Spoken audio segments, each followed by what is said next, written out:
In the dry states of the Southwest, there's a group that's been denied a basic human right. In the Navajo Nation today, a third of our households don't have running water. But that's not something they chose for themselves. Can the Navajo people reclaim their right to water and contend with the government's legacy of control and neglect? Our water, our future, our water, our future. That's in the next season of Reclaimed, the lifeblood of Navajo Nation. Listen now wherever you get your podcasts. Do you have enough people to execute on this mass deportation? I will use everybody we got to do this job. I wish we had more.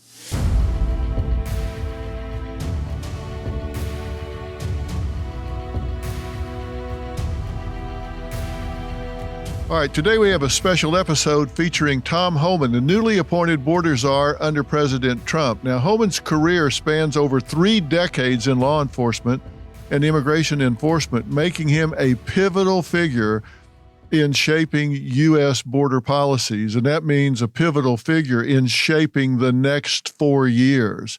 Now, Tom has received numerous accolades throughout his career, including the prestigious Presidential Rank Award for Distinguished Service, Distinguished Service Medal, and the National Security Medal.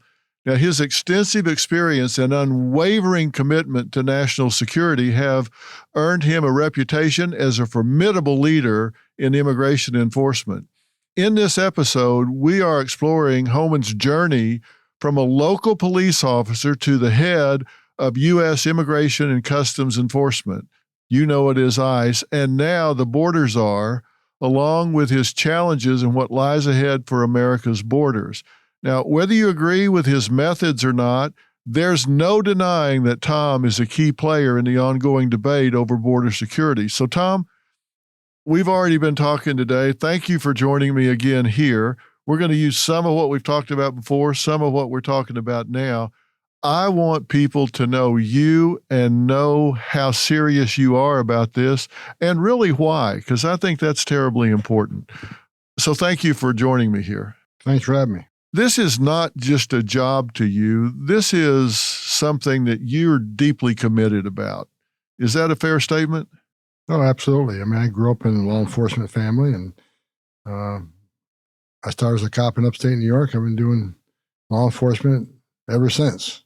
Even be retired, I seem to be involved with law enforcement, but I'm coming back second time from a retirement for President Trump. Looking forward to it. Yeah. And we'll hopefully fix this problem. How long did you think you were retired? Well, first time I was retired just for a couple hours.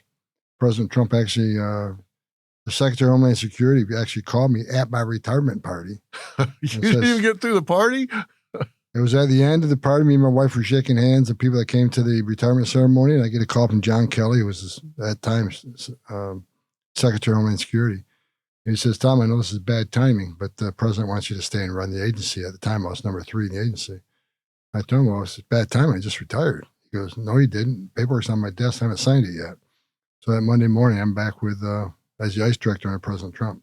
So you got the weekend. I got the weekend off. That was about it. Yeah. There's been so much controversy about all of this. And the first thing President Biden did when, well, not necessarily the first thing he did, but the first thing he did about the border when he took office was to reverse or cancel out some of the most important legislation that was in place. And I've had border guards tell me when I asked them what they needed, they said, just enforce the laws that are on the books. He took off the books the hold in Mexico order. He just negated a lot of things that were in place that were working. Why do you think they took that approach? Was that just to get back at Trump, or was there something else behind it? I think, first of all, they hate Trump, and I think I was part of it. He took pleasure in undoing anything that had Trump's name on it. But I think they wanted open borders. I mean, Joe Biden ran on open borders. And, 6 months before the election, I said, if Joe Biden becomes president, we lose the border. Just because what he was saying on the campaign trail. He wants to end ICE detention. He wants to reimagine ICE, whatever the hell that means. He wants to give free health care to illegal aliens. He wants to put a moratorium on deportations. He wants to have an amnesty. He raised his hand at that one debate, give free health care. He said everything he could say to make the whole world want to flee and come to the greatest nation on earth. And so this is by design. I've said it many times. This isn't mismanagement. This isn't incompetence. This is by design. You're going to have to educate me as to their logic or argument. And I know you don't agree with it, but I know you've had to counter it.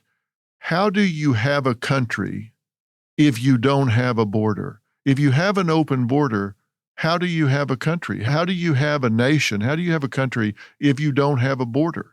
You don't. But I don't think they cared. I think they came in, they had the plan of opening the border up.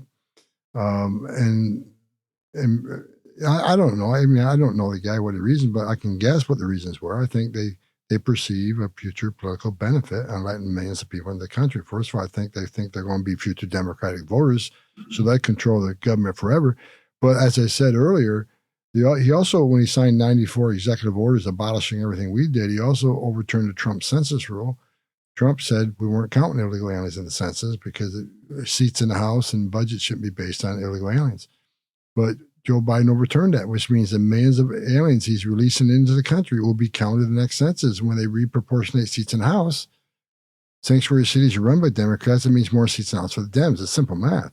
So I truly believe they sold this country's security out for future political power. Wow. You think it's that simple? Let a bunch of illegal aliens in, make it easy, give them money, give them benefits. They'll be beholden to the Democrat Party, and therefore they'll vote for us, so we continue to give them benefits and money, and so we bought voters. I truly believe it. I can't think of another reason you would unsecure a border.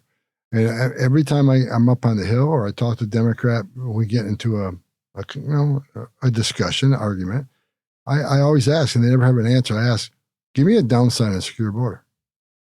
Give me a downside. Name one downside. Less illegal drug flow, less illegal immigration, less sex trafficking, cartels making less money, less people on terrorist watch list sneak in. What is the downside on a secure border? There is no downside on a secure border. So they got to have a reason why they did it. And the only reason I can think of is they perceive a future political benefit. And let me explain to you why I'm sitting here so frustrated. Because I'm the only one in this room who's wore a green uniform and been on that line. I'm the only one in this room who found dead aliens on a trail that were abandoned by smugglers who just left them there because they weren't worth any money anymore.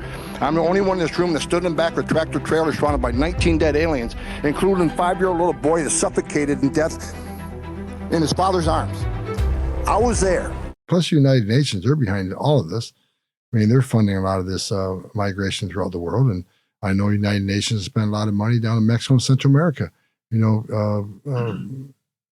bracing this whole crisis with money from the United Nations. That's why I think when President Trump gets in power, we need to do an investigation what role the United Nations played in this massive migration. Yeah. There are people close to the situation. I'm not going to be specific about who has said what, but I'm going to say there are people close to the border situation that say the people that are truly in control of the border under the Biden administration are the cartels. Is that partially true, completely true? Are they truly in control of the border? Oh, absolutely. Criminal cartels control our southern border. They decide what comes in, where it comes in, how it comes in. And that's just not my opinion. You talk to any chief patrol agent on the southwest border, he'll tell you he no longer has operational control of the southern border. I mean, one chief patrol agent told me, I'll protect him because they go after him, at least under this administration. That's why I'm not going to say anything about who. He told me, he actually used the word broken arrow to me. He said, Tom, I'm broken arrow. I can't contain what's coming across. I'm lucky if I'm catching 10%. He goes, they overwhelm the system with family groups and this humanitarian crisis. I have to take all my agents off the border, and the cartels do what they want then because there's nobody left on the border to control them. He goes, matter of fact, several times this past 2 years, they took every single agent off the border in certain sectors. El Paso once took everybody off the border. RGV did it. Eagle Pass did it. Every single agent was pulled off patrol to deal with this overcrowding. Because this administration, what they're concerned with is the optics, right? They didn't want overcrowding. If there's overcrowding, then we can't keep saying this border is secure. When they had those 15,000 Haitians under the bridge that one day, and Fox drone called that was a bad day for this administration. So they've only cared about the optics. So every time they got overcrowding, they bring everybody in and process and release quickly. And when you did that, the criminal cartels have a field day because they know they can cross the border with nobody in their way. Well, they've described that situation to me where they've said, take a stretch of the border and they'll bring a huge group of people crossing at A and a huge group of people crossing at Z and draw all the border agents to those two areas. And then they do a run right up the middle with their valuable cargo. That's where they'll bring their drugs. That's where they'll bring their trafficking. They come across completely unimpaired. They just walk right through then because all the agents are pulled to the two ends and they walk right up the middle. Nobody touches them. Nobody bothers them. And that's why I say the criminal cartels have operational control of the border. They create gaps by doing this. And CBP is useless because of policy administration. Poor sleep affects more than just energy. It impacts focus, mood, and overall health. If you've struggled with falling asleep or staying asleep or found other sleep aids ineffective, Beam's Dream Powder could be your solution. Dream Powder is a healthy, science-backed hot cocoa for better sleep made with natural ingredients like reishi, magnesium, L-theanine, apigenin, and melatonin to help you fall asleep faster, stay asleep longer, and wake up refreshed. Unlike other sleep aids, Dream doesn't cause next-day grogginess. It's delicious, guilt-free, and available in flavors like sea salt caramel, brownie batter, and cinnamon cocoa with just 15 calories and 0 grams of sugar per serving. If you want to try Beam's best-selling Dream Powder, get up to 40% off for a limited time when you go to shopbeam.com/Dr. Phil and use code Dr. Phil at checkout. That's shopbeam.com/Dr. Phil and use code Dr. Phil for up to 40% off. Christmas is the perfect time to share the gift of comfort and luxury with your loved ones. Cozy Earth makes it easy with their bamboo sheet set, a true holiday favorite. These sheets are ultra soft, breathable, and guaranteed not to pill for 10 years, ensuring restful nights and serene escapes every day. Cozy Earth Stretch Knit Bamboo Pajama Sets for men and women are another can't-miss gift this season. They're perfect for unwinding at home, offering unmatched comfort and style for those treasured moments of relaxation. Cozy Earth is all about transforming your space into a sanctuary of tranquility. Their responsibly made temperature-regulating, durable fabrics make every product a thoughtful investment in comfort. Order by December 13th for free shipping or by December 20 with expedited delivery. Head to cozyearth.com/Phil and use code Phil for up to 40% off. Give the gift of luxury this holiday season. The cartels know what they're doing. That's why they're a multi-billion-dollar business. So they control our southern border. But it's not going to be for long. Talk about their use of social media. Do you have a plan to shut that down, to control that in some way? Because they're using it to recruit American teenagers. Well, I was excited to see Mark Zuckerberg down to Mar-a-Lago. Maybe that discussion needs to start because you're right. And they're using social media. They've been using it at least 4 years. They probably used it before. I'm not a social media guy, but when I saw Mark Zuckerberg going to Mar-a-Lago, I was hoping that we're going to have that discussion. I've had that discussion with the president that we need to do something. Look, I've been, I know a lot of people locked out of social media for making comments, whether it's about supporting Trump or, a lot of people are locked out of social media for things they say. We can't lock these cartels out of social media for criminal conspiracy of alien smuggling and drug smuggling. And a lot of these young kids, they don't know any better. So they'll go down, they'll make a quick, $3,000 by transporting this guy from here to here. But what they don't know, and they may think it's just, I'm helping this illegal alien for getting a better life. But you don't know. Is he a public safety threat? You don't know. Is he carrying fentanyl? You don't know. Is he a no-inspected terrorist? You don't know. So you don't know who you're transporting. Chances are you're transporting someone very dangerous. So these young kids get tied up in this to make a quick buck, and they're going to ruin their lives because alien smuggling is a felony. And I've seen a lot of young kids ruin their lives over this. the Arizona sheriffs told me that they're using this to recruit these teenagers, and they'll tell some of them, I'll pay you X amount if you don't go through a checkpoint, and I'll pay you 2X if you do go through a checkpoint. And if they want to search, run, because they'll chase you for a while and then they'll break it off and you'll be fine, because they want to pull all the guards onto the chase, because 3 cars back in the line is what they're really wanting to get across the border. So they'll put 3 or 4 illegal immigrants in a car, get the teenager to run, so they chase that, and 3 cars back, they've got several $1 million worth of drugs that they're bringing across the border, and now they just flag them on through. So they have strategies for this, and they had one 16-year-old who ran and hit a woman, cut the car in half, killed her. I interviewed her daughter, and she said it's terrible, but these kids can make $4,000 or $5,000 by going and picking up these immigrants and bringing them across the border. It seems to me that this is really insidious, that they're now recruiting these kids who are naive and don't see the downside. I mean, it's very intoxicating to say, oh, I can go make $5,000, $4,000 in a couple hours. It just seems to me to be something that we really should focus on. And that's why the cartels are such a danger. People don't understand. The cartels, they're just not a bunch of dopers. They're not a gang. They're very sophisticated. They're like a Fortune 500 company. Some of these cartels are now in over 40 countries around the globe. I mean, not only do they got military-grade weapons, they have the most sophisticated IT equipment.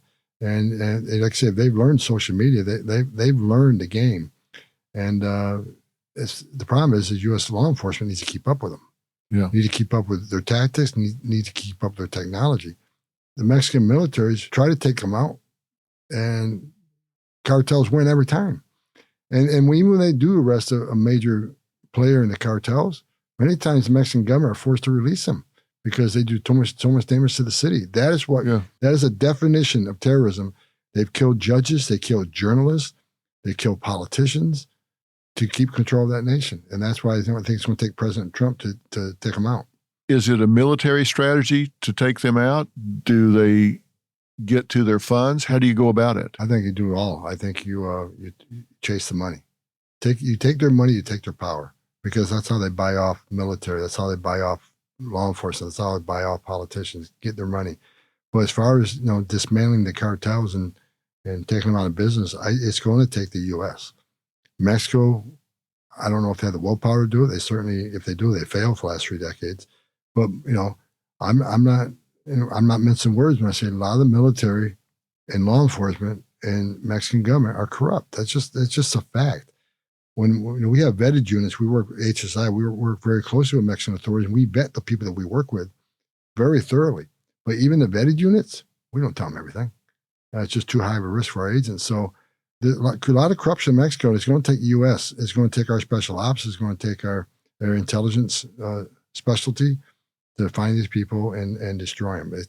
Hopefully, we can work with Mexico to do that. But I don't see Mexico allowing it. And that's something that President Trump's going to have to work out with the president of Mexico. You would think after so many politicians, journalists have been murdered in Mexico, they want to do something. But we'll see.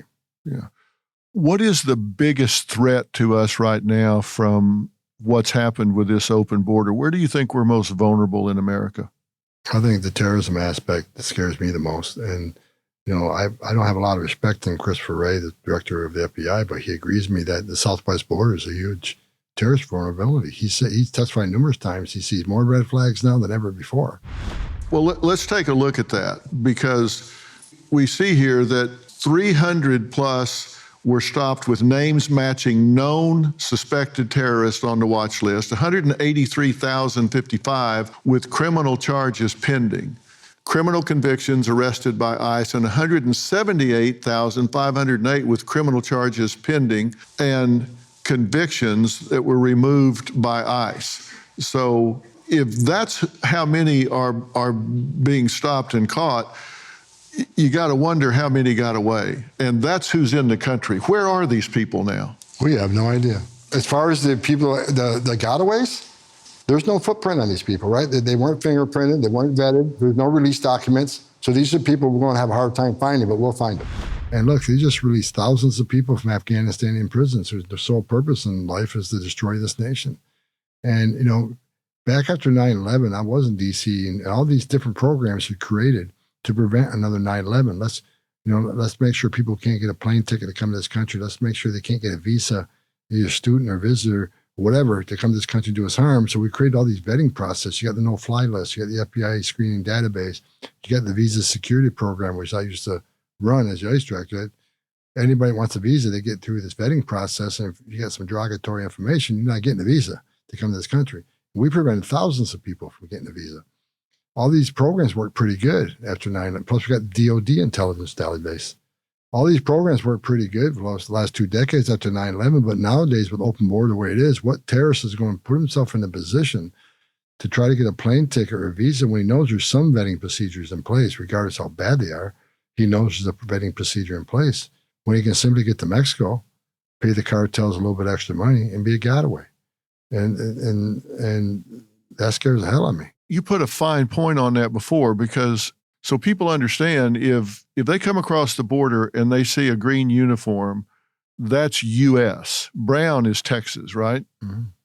So if they see a green uniform and it's U.S., then the policy is they process them, give them a date, turn them loose. And if somebody that can do that is hiding and avoiding even them, they've got something serious to hide. They don't even want a superficial vetting. And there's 2 million of those. 2 million that we know of. That means we got 2 million that are very likely bad actors in this country. How many of those do you feel like you guys know, generally speaking, where they are? I mean, are they clustered in Chicago? Are they in New York? Have they joined up with MS-13? When you go looking for them, do you have a place to start? For many, we do. Some we don't. It's going to take some investigative with some processes. First of all, we got some great partners in the public sector. Public sector has some great technology. You're like, we're cops, right? We're not. The public sector has some really talented people who have a lot of sophisticated programs so we can find people. So we contract a lot of this work out. But that technology changes every day, and they're working on it right now. Matter of fact, I've been meeting with these technology companies the last couple of weeks, find out what's new on the plate, what can you bring to the table? Because I explained to them, this operation President Trump wants to do and that we're going to do is as successful as our targeting is. We need to find these people. So I've been meeting with these tech companies the last couple of weeks, find out what's the latest and brightest technology available. So we're already working on that plan. We'll find many of them, but I'll be honest, we're not going to find all of them. Is this facial recognition type stuff? Is it? Facial recognition is just one of many, but there's a lot of technology out there that amazes me about, anybody who's walking around this country that's a footprint of some kind, digital footprint.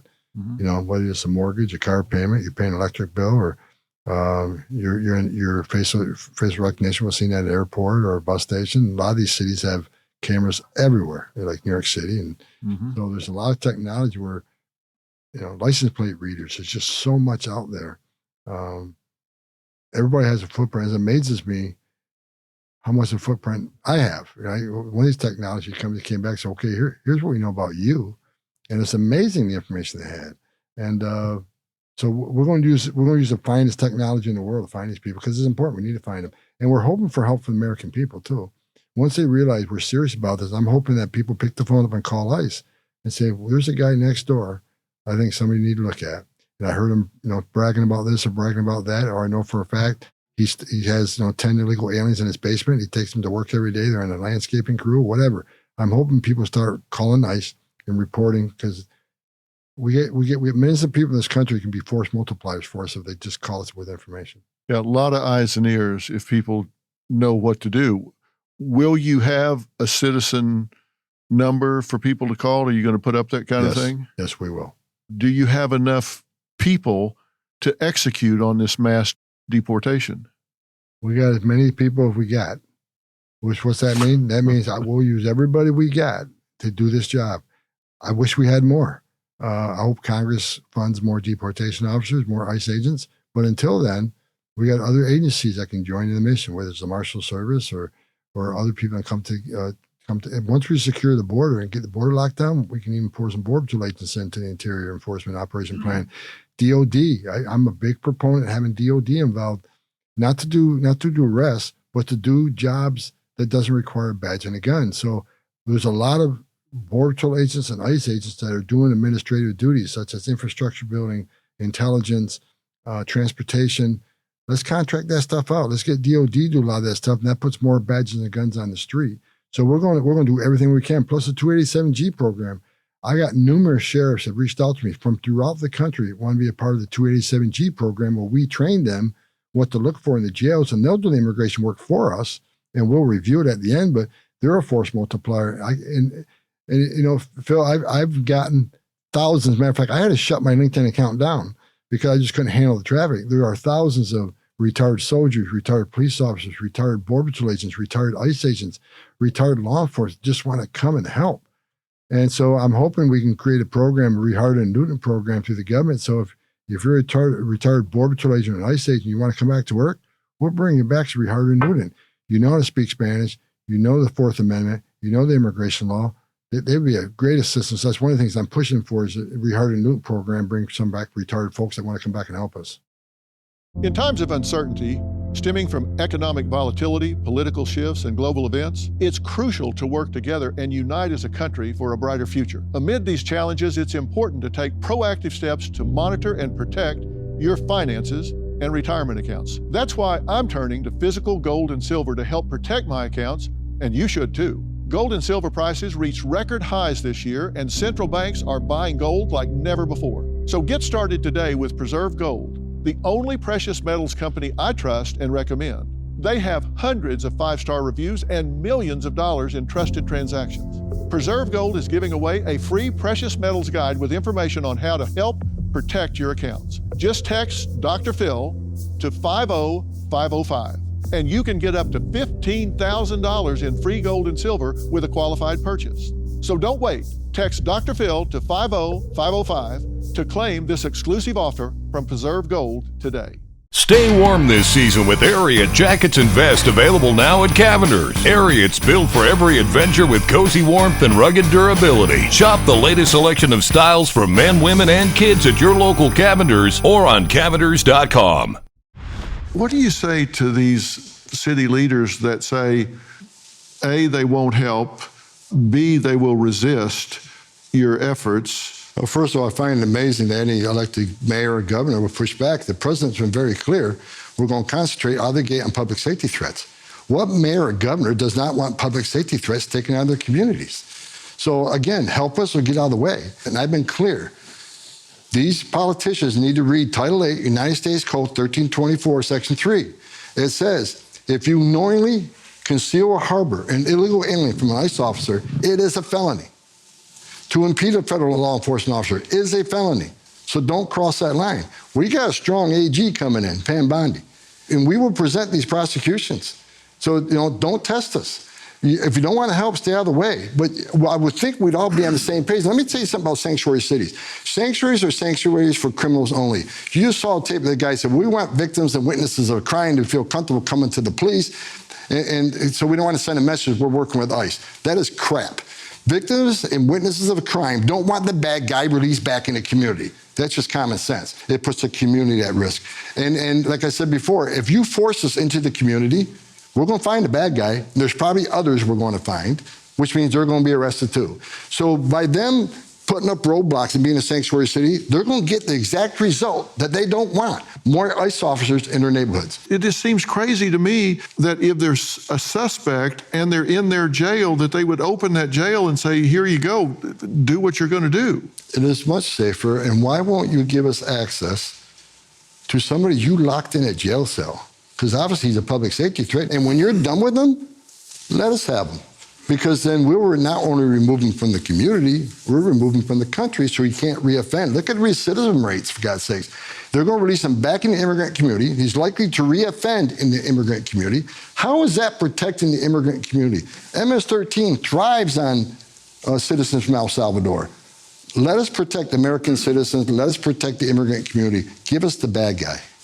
I need to ask you about the Chinese immigrants that have crossed the border, because that number has gone way up. And I've talked to people that are concerned that we have vulnerability to our energy grid in the United States. This is a map showing where Chinese have purchased farmland in the United States in pretty massive quantities.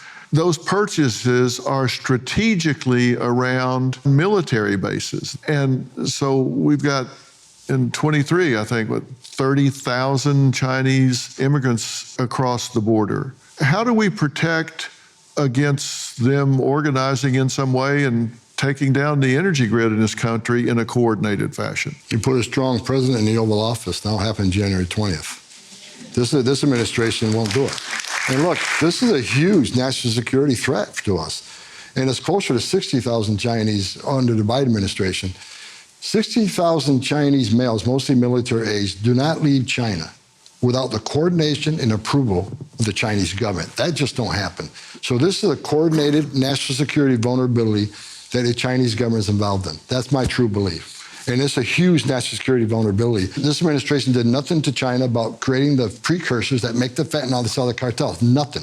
They've done nothing about the Mexican cartels.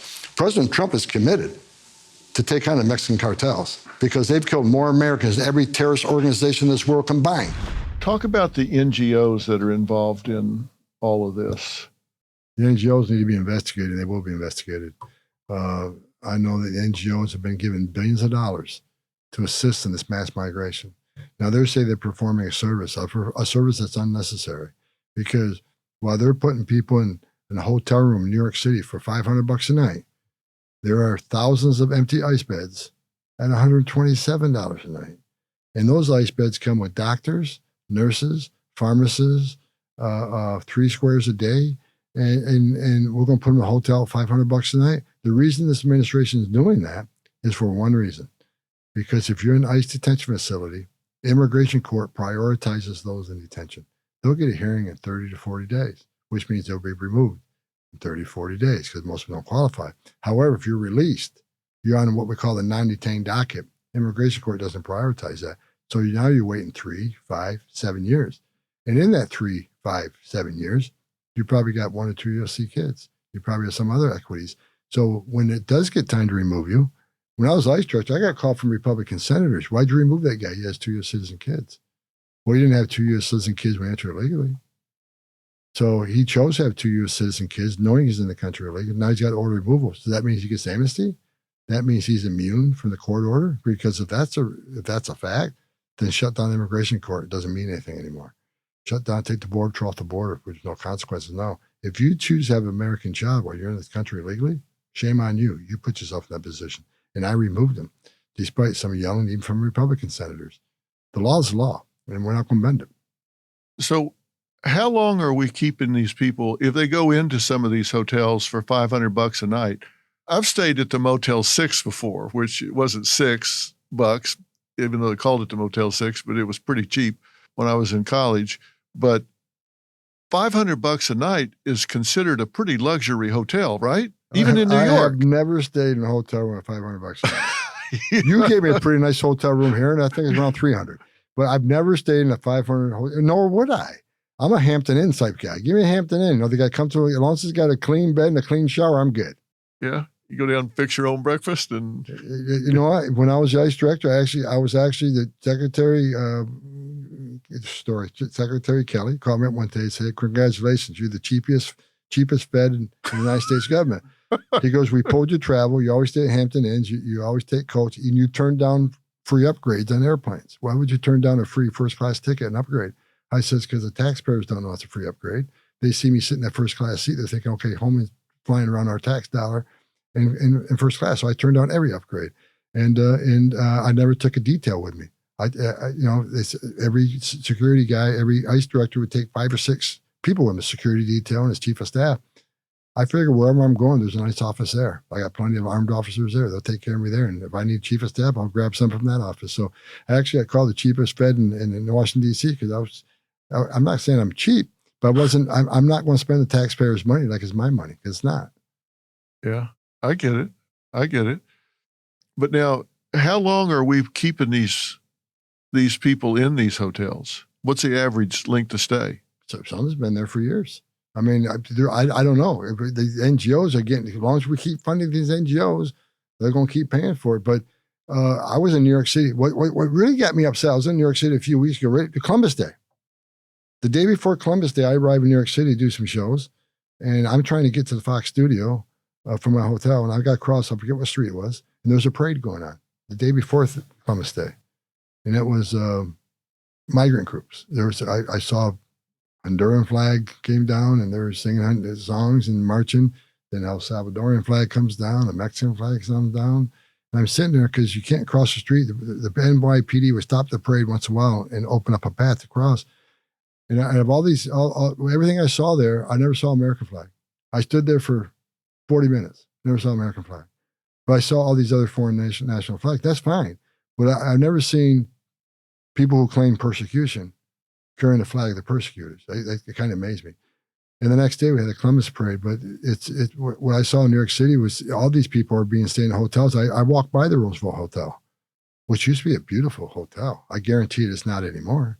And there's been whistleblowers out of the hotel saying there's been defecation on the floors, there's been food thrown, there's been sexual assaults, and it's just amazing. And I think just recently the mayor of New York City, Eric Adams, has reached out to me, and I'm planning on meeting with him. I think he wants some help, and I'm willing to give him help to make that city safe again. Well, that's $15,000 a month to put somebody in a hotel. And they could be in a nice bed for 120. The average ice bed is 120. It's 127 when I left.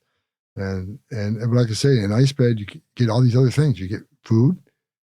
There's a doctor in these facilities, medical care, attorney privilege rooms, VTC. You can talk to, the VTCs, they talk to you. I mean, these facilities, I think most American taxpayers would be pretty upset at what ICE spends in these facilities on their detention standards. You have the highest detention standards in the industry. And there are empty ICE beds. Thousands of them. Thousands. Already paid for. The reason they're not putting them in ICE beds is because they know they'll get a quick hearing. If they release them, chances are they're never going home, because they're hoping in 5 to 6 years, there's a Democratic administration, they'll come up with an amnesty program, and congratulations, you all get to stay. Yeah, people need to hear this conversation.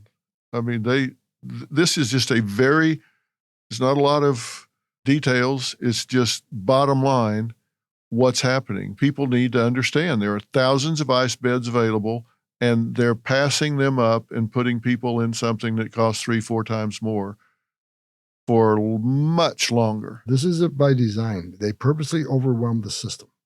Where now some hearings are out 5-7 years in New York City. They push it out because in that 5 to 7 years, you can have U.S. citizen kids. You can build equities. And they're hoping that an administration will come along, maybe a Democratic administration, that's going to come up with an amnesty program. They're pushing the thing out. They overwhelm the system on purpose. I mean, ICE criminal docket's over 1 million people. And I think the overall docket's over 4 million already on the docket.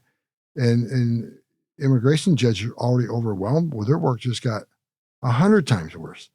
There are actually hearings that won't happen for 7 years. And that they did this on purpose. Let's take a look at Trump versus Biden administration. The Trump administration, 2017 to 2020, encounters 2,088,618. Encounters the Biden administration, 10,825,387, and then 2 million gotaways. So that's a huge difference in the number of people penetrating the border. And then repatriations, 1.6 under the Trump administration, and then 4.4 under the Biden administration, which is reflective of the number of people coming across. Trump administration, 2,000 pounds of fentanyl seizure, and Biden administration, 14,000 pounds. That's enough to kill every American walking, because it doesn't take much. So that tells you how much is coming across, because DEA tells me they assume they're seizing about, 10%? No more than 10%. It's not a coincidence in 4 years of an unsecured border, we have historic overdose deaths from fentanyl. It's coming across between the port of entries. But the border was overwhelmed. And that's what people need to understand. They want to talk about innocent and illegal immigration. They're coming for a better life. I get that. But you need to understand, when you overwhelm the system like they've done the last 4 years, most of the Border Patrol's no longer on patrol. They're making sandwiches, changing diapers, they're making hospital runs. They're dealing with a humanitarian crisis. So when you pull 70% of agents all through national security duty, that's when they move the fentanyl in to kill Americans. That's when they move the sex trafficking, the 600% increase in sex trafficking. That's when the bad people come. And look, 2 million people paid more to get away. Why did 2 million people pay more to get away? Because they could have paid less, get to the border, a cartel's job's done. Turn yourself in a green uniform. Get processed, get released within 24 hours. Get a free airline ticket to the city of your choice. Get a free hotel room. Get 3 meals a day. Get free medical care. And in 90, 120 days, get work authorization, which was the very reason you came here. Why did 2 million people pay more to get away? Because they didn't want to be vetted. They didn't want to be fingerprinted. That should scare the hell out of everybody. It scares the hell out of me. How many of those came from the country sponsoring terror? If people know, and they do, that we're, 5, 6, 7 weeks away from President Trump being sworn in, you taking over the reins, is there a rush to get here?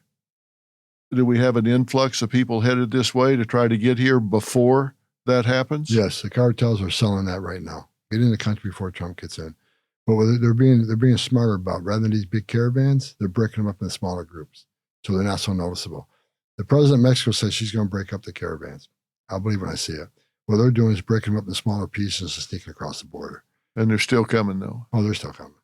So there are thousands and thousands in towns across Mexico waiting to make that journey. They're going to come. And look, they're going to come when President Trump's president, but the difference is there's not going to be catch and release. Is this something that you can do in 4 years? Is it something you can do in a year? No, this is a decades problem. But we're going to do a lot of it. Look, we'll secure the border, no doubt. But to remove all the illegals in this country, no, it's a decade problem. And they created that on purpose, like I just said. Yeah. And when the decade comes, we'll probably have a Democrat administration at some time. I hope not, but if they do, they'll come up with some amnesty program. That's why we need to be vigilant. That's why this operation is so important. We need to do as much as we can as quick as we can to take control, because this, again, by design, they meant this to happen, and it's going to be hard to fix it. It's a decade fix. But the border, few months, we'll have that locked down. We know what to do. President Trump's a strong president. He would demand action from the Central American countries and demand action from Mexico, and it's going to have he's already doing it with Canada and Mexico, and I'm sure he's having conversations. The president of Panama just reached out to me. He wants to meet with the president. He's serious about shutting down the Panama Gap, and he will do it. But like he said, well, the Biden administration said they're going to do it, but they never gave him the money to do it. So we'll hook him up with President Trump, and we'll finally shut down the Darien Gap and let them shut it down with our assistance. But he's serious about it. You got the president of El Salvador, who's locking up hundreds of thousands of gang members in this country. He'll help us. And he's taking a strong stance. He wants to work with the president. So a lot of leaders around the world are seeing the light, and they want to work with President Trump. Did countries such as Venezuela take people out of prison and send them up here, and in fact refuse to take them back? Yes. And Venezuela, to this day, they're pushing back on taking return of those criminals. So President Trump already realizes he has to give a mandate to Venezuela saying, you will take these people back or you'll face consequences. We're talking about some gangs here. This is from Aurora. I've had the Aurora people here. You've been in this building. Yes. You've been to this building. You've talked to this resident. The mayor had a statement that contradicted itself within the statement that said there wasn't a problem here. We arrested 6 people there. Well, which was it? Was there a gang problem in this building? Absolutely. There's a gang problem in that building. In that entire neighborhood, there's a gang problem. Yeah. I was there. Put the communities at great risk. But now they got a problem January 20th because my gang's bigger than their gang. What happens January 21st? Where do you start? Well, there's 3 rails we'll start the first day. Number 1, we're going to secure the border. Number 2, we're going to run the deportation operation. And number 3, I'll look for these 300,000 kids. We'll find them too. President Trump's been clear. We're going to prioritize public safety threats and national security threats first because they pose the most danger to this nation. So day one, we're going to be looking for these public safety threats, arresting them, detaining them, and deporting them. And if these sanctuary city mayors don't want to help, then get the hell out of the way because we're coming. We're doing it. You know, a lot of people on the left are saying you are a cold-blooded, uncaring hard ass. I don't care. And you're saying just the opposite, that they're encouraging people to put themselves in harm's way, to subject themselves to abuse, torture, rape, and death. And it's them that are uncaring and allowing these people to be tortured and put in harm's way. You're flipping the script on them from what I hear you saying. Absolutely. And I got data to back it up. You compare the sex trafficking under Trump compared to Biden, up 600%. Compare the overdose deaths of fentanyl comes across an open border. Compare Biden to Trump. If you want to look at the no inspected terrorists. Under Trump, 13, 14, 4 years, they got over 300. They had more terrorist people on the terrorist watch list arrested last month than Trump had in 4 years. So the data proves it. The number of migrants dying, we're hitting the 4,000 mark under President Biden. Historic number of migrants have died crossing that border. So, you know, they can look at the data themselves and see the difference between the two administrations. President Trump's policy saved lives by the thousands. Biden's killing Americans at record numbers with fentanyl overdoses, and they're killing migrants at record numbers. The facts speak for themselves. Well, we're talking about 100,000, and I call them poisonings with this fentanyl because it is poisonings. But if you had any other way that people were being killed at the rate that they're dying from fentanyl, if it was airline crashes or whatever, that's 1,900 people a week that are dying from fentanyl poisoning. Can you imagine if 1,900 people a week were dying in airline crashes? Oh my God, people would be pulling their hair out. They'd be running up and down the street. What in the world's going on? But we have people dying of these fentanyl poisonings at 100,000, and it seems like people don't react to it the way they would if it was airline crashes or trains crashing or subways. We have a 9/11 every week. Yeah. About 300 a day, 2,100. That's in the ballpark of a 9/11 every week. Yeah. And again, the media is not talking about it. Thank God you're talking about it. I've seen you do a lot of shows on it. Thank you for that. But, you know, Fox is talking about it. Maybe Newsmax, they're doing some of it. But the other media, I don't hear anything from NBC, ABC, any of these, CNN, none of these people. They're not talking about why? Because it's an embarrassment to this administration. So they'll cover it up. But again, like I said earlier, it shouldn't be a partisan issue. We're losing an entire generation over this. It's the number one killer of people between the ages of 18 and 45. If this was COVID, they'd be coming up with some vaccine for it, right? But because it's so, they've made this thing so political that it's being hidden from the American people. And I appreciate shows like yours that bring it to the attention of American people. And you're right, they're poisonings because most of these kids are not drug addicts. They're taking something they think is going to help them stay up to take a test the next morning. You know, I need to stay awake and study for this final. They take something they don't know is laced with fentanyl. It's poisonings, and the Chinese government, this administration's done nothing about it. And they've done nothing to address the cartels in Mexico. So thank God President Trump's coming into office, and he will hold China accountable. He will hold Mexico accountable, and he will hold the cartels accountable. He's going to designate them terrorist organization, which is a huge step to attacking them, attacking their money, attacking them all over the world. The thing that impacts me about you as much as anything, I think people respond to the fact that you're very straightforward, you're very outspoken about this, but the thing that impacts me really the most about you, I have to say, is your humanity. When I hear you talk about these people coming across the border illegally, it's very clear to me that you care about the way in which they're being victimized. I don't hear you talking about these people in an ugly way, like they're some kind of evil people or second-class citizens in some way. I heard real pain in your voice when you were talking about the fact that they're being starved, tortured, sexually assaulted, raped, drowning in the river. We talk about numbers, and numbers can take the humanity out of it because you're talking about saving lives. It's important to realize they're being victimized in getting here. They're being victimized by these cartels. Let's take a look at some video of a 2-year-old migrant girl recently found alone at the Texas border. Now, the girl, the Salvadorian, was among 200 migrants with 60 unaccompanied minors. Venezuela, mamá. Venezuela. ¿Sí? ¿Qué tantos años tienes? 2 años. ¿No vienes con tu mamá y tu papá? ¿No? ¿Venezuela? ¿Para dónde vas, mamá? ¿Dónde están? Estados Unidos. ¿Estados Unidos?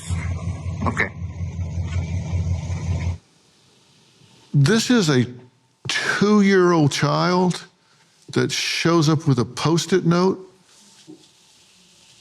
How did she get there?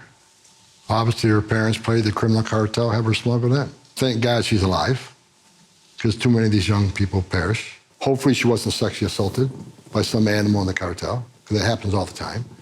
But you know, she'll eventually be released. They'll find her parents and delivered to the parents. What I want to happen, when the parents come forward, we'll process them too. And when that little girl goes to immigration court, the parents can be standing shoulder to shoulder with her, because that's parenting 101, in my opinion, and we'll deport them all together as a family. This should not happen. We got to put a stop to this. It's just madness. I don't know who put a 2-year-old in the hands of a criminal cartel to be smuggled across the border. It's so dangerous. The river alone, look at the river's taken thousands of lives. The desert, thousands of lives. I don't understand it, but we're going to put an end to it. It seemed to me that you genuinely care about those people. I care about people, and I'm not anti-immigrant. I'm anti-illegal migration because I know what happens, and I've seen a lot of, as I said earlier in the show, I've talked to little girls when I was 9, and as a father, you get on your knees, you look in her eyes, and see the pain she went through, and everything innocent and pure. No child should go through that, and as a parent, that'd be devastating to me, and I stood in back of a tractor trailer and 19 dead people at my feet, including a 5-year-old boy who begged for his life. It came out through the investigation with the ones that survived. He begged his dad to not let him die. He wanted to see his mommy again, and you know, and his dad can't do anything. They're locked in a steel truck. Think of the agony they went through, the pain they went through. And I've seen so much of this, and I'm tired of it. And you know, I'll be honest with you. At one point, I had to go get help. Because of the things I saw that I can't forget. That's why I'm so passionate about this. A secure border saves lives. I mean, I'm a tough guy, but I got a heart. And like I said earlier, the men and women of the Border Patrol, they have hearts too. And it's not about, I understand why the people want to come to the greatest nation on earth. I get it. I get it that many are coming for a better life and to get a job and support their families. I get it. But they need to understand they're going to be victimized with all this shit happening. And hope I can say that on podcast, but yeah. I take this personal because I've seen it. I take it personal because I am a parent. And when that 5-year-old kid, when I knelt by him, said a prayer, it broke me inside for a while. Because I had a 5-year-old son at the time. And I sit there on my knees and thinking how lucky I am and how lucky my son is that he's not back at the tractor trailer, because we're not forcing this kind of plight because our country's taking care of us. And there's not a need for me to go to another country, and all this plays in. And I want this fixed, and a secure border saves lives. President Trump had illegal immigration at a 45-year low. 90% less people are coming. Look at the lives that were saved. Even the wall, and people say the wall is Trump's vanity wall, and what a waste of taxpayer money. No, the wall saves lives. You don't understand, because the women and children can't get over the wall, which means the most vulnerable, the weak, the women and children are going to go to a place where there's not a wall. And what's waiting on them? The men and women wearing that green uniform, whose first responsibility is to take care of their medical needs, because a lot of them are in bad shape. Right. So yes, I love people, and I understand why they want to come to the greatest nation on earth, but so much bad happens, we have to stop it, and Congress needs to fix the system. But until then, we just can't let this stuff continue to happen, because people are done. While you and I are talking right now, women are being sexually assaulted being held down against their will and being sexually assaulted in ways you can't imagine. A child will be sexually assaulted by members of these cartels. It happens every day. And someone's going to die tonight. Likely a woman or a child making that journey. If not on our border, then in the Darien Gap or in Mexico, people die by the thousands every year trying to make that trek. And I've had it. I'm done with it. And we need to secure the border and save lives. Well, and as you said, it got to you, and it's gotten to a lot of the border agents down there, because we've had a lot of suicide among those brave men and women down there, because you can't unsee, you can't unhear, you can't get that experience out of your mind and heart sometimes, and it just overwhelms their coping energies. And me, by telling the stories I tell, I hope people, look, there's a lot of people don't like me. I get it. But if you saw what I saw, I think you'd understand me, because even though I'm a tough guy, I love kids, and kids are being abused every day on that border. And look, President Trump had it just locked down. He saved a lot of lives. And I wake up every day pissed off that this administration came in and unsecured the most secure border in a lifetime. Now the deaths are skyrocketing, sexual assaults are skyrocketing. And it's just, I'm grateful that President Trump won this election. I'm grateful he called me back to action, because we're going to save lives. And people can hate me all they want. I'm going to save lives. Well, it's going to be my honor to help you do it. And anything I can do, anything this platform can do to help you do it, I want you to know that we're here for you. We want to get this story out. We want people to know it. We want to get the truth, the transparent truth out to what's going on down there and the motives that you have to save lives. We think it's important that people know the whole truth, the transparency. Tom, thank you for talking to me. And with your help, we're going to be transparent. So I need people, shows like yours and you, sir, to show the American people exactly what we're doing and why we're doing it. Then I think they'll understand it. So I appreciate your help on that. Well, you can count on us. We're going to be there with you every step of the way. Thank you.